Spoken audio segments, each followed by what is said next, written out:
Hello, everyone, and welcome back to the Quiet Fire podcast.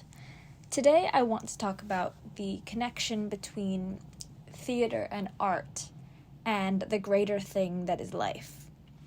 This one's very close to my heart and very personal because I have found that although I love the arts and I love theater, I have found ways and seen ways that it has incorporated into my day-to-day life and into my everyday. And I've made some realizations and thoughts about this that I really want to share this week. So to start, I want to start with the fact that I've noticed that before I had scripts, it started with me creating words for my emotions. Before presenting and performing on stage, I learned what it meant to be honest. And as I'm still figuring out who I am, I'm able to do that through the characters that I have seen, that I have performed as I have written. And I really want to talk about the way that the stage really does teach us to be human, even in the moments where the lights go down and the curtain falls, and when we're not sure who we are without the role or the identity of performance. And I want to start by kind of touching on how you can find yourself in other people's words, because I think there's a very interesting sort of magic that happens when you step into someone else's life or someone else's character for a few hours, whether that be during a rehearsal or during a show, or even as an audience member. Because you say words that aren't yours, and you move through somebody else's story that's not yours, but somehow it unlocks something in you. And I find that in the music I write, in the plays and musicals that I've been in the shows that I've been able to be a part of. You find yourself through the characters that exist and the stories that they're telling and the stories that you're telling through them, which I think is really powerful. I found that growing up, theater gave me the voice that I needed before therapy and before I started getting into music and being able to craft my own voice and my own lyrics. I was able to first do that through the characters that I played before playing my own self. And it gave me a safe container in order to feel deeply and to fully understand that there was more to learn about myself. It also allowed me to grasp the large emotions that characters face, whether that's to cry or to scream on cue or to find love, to grieve, whatever that is. And the nice thing about the theater and the stage is that because it's a character and because you're portraying something else outside of your own, no one's going to judge you for acting those characters and those feelings in a way that feels genuine to you. Because even if it's not pretend, and it's practice. It's practice in feeling the things that you want to feel through the lens of performance.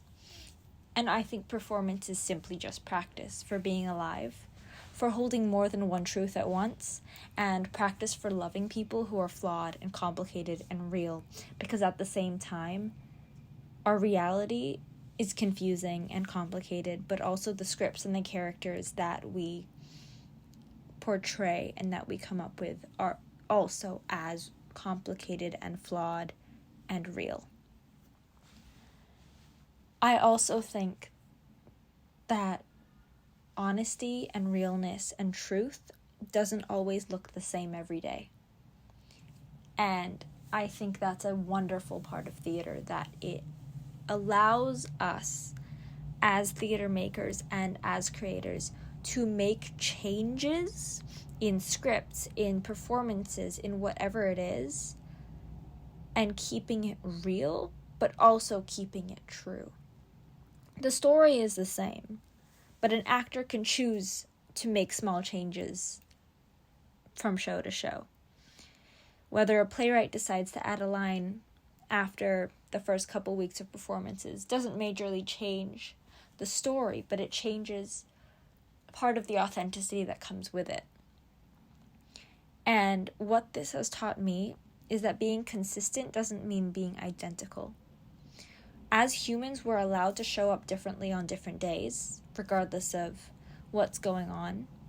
And what is true isn't always what's rehearsed, but it's what's felt in the real world.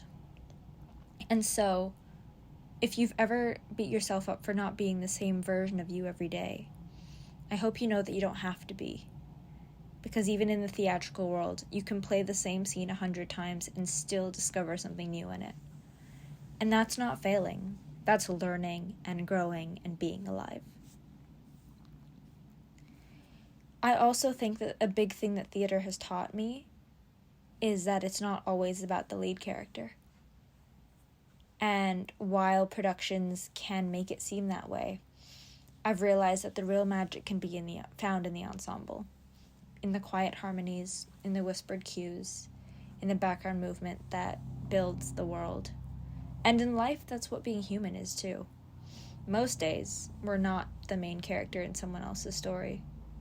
We're the friend, the witness, the presence. We're the main character in our story, but we also play all of these other roles in everybody else's story. And that doesn't make us less important, but in fact makes us even more essential.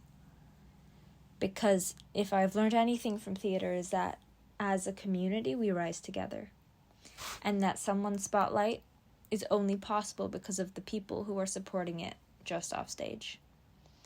And so if you feel like your life right now is more ensemble than the lead role, know that that doesn't make you small. It makes you real, and more importantly, it makes you a part of something bigger. The next thing I want to talk about is the beauty of temporary worlds. One of the hardest and most beautiful parts of doing a show is that it ends. You spend weeks or months building something. You learn the lines, you get close with your castmates and the production team. You build life into a story. And then, eventually, the curtain will close for the last time. And it ends. It always ends. But it lived, and it mattered, and it made people feel something. And it made me realize that not everything is meant to last forever. But things in life are easy, and they need to be cherished.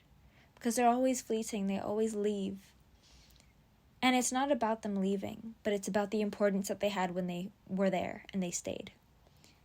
And so learning to say goodbye to a chapter, a project, a person with gratitude was something that theater taught me, because like everything in life, things will end.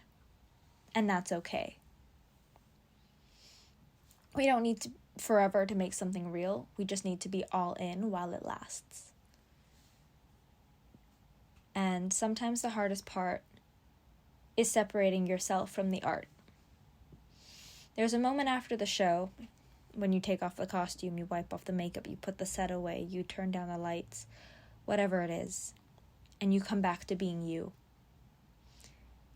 And sometimes that can be the hardest part, because what happens when the version of you in the theater, creating the art, feels braver and bolder than the version of you in real life?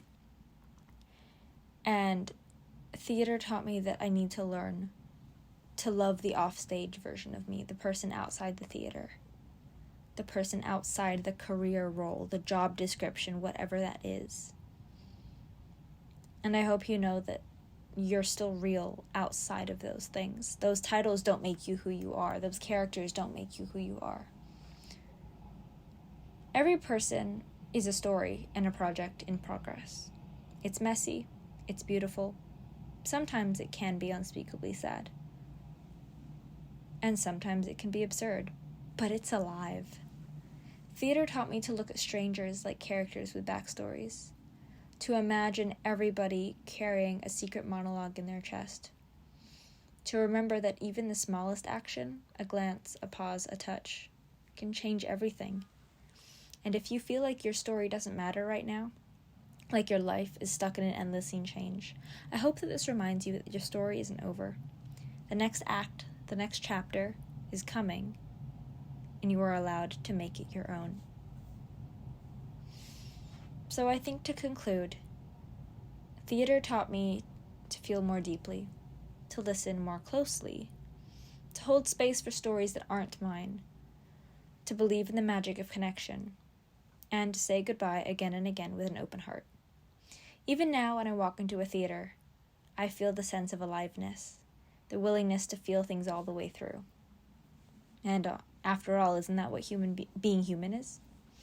A messy, brave, unfinished performance. One we don't always rehearse, but we show up for anyway. So, with that, I'll leave you for this week. And as always, don't forget, you are loved, you are amazing, and I thank you for being here.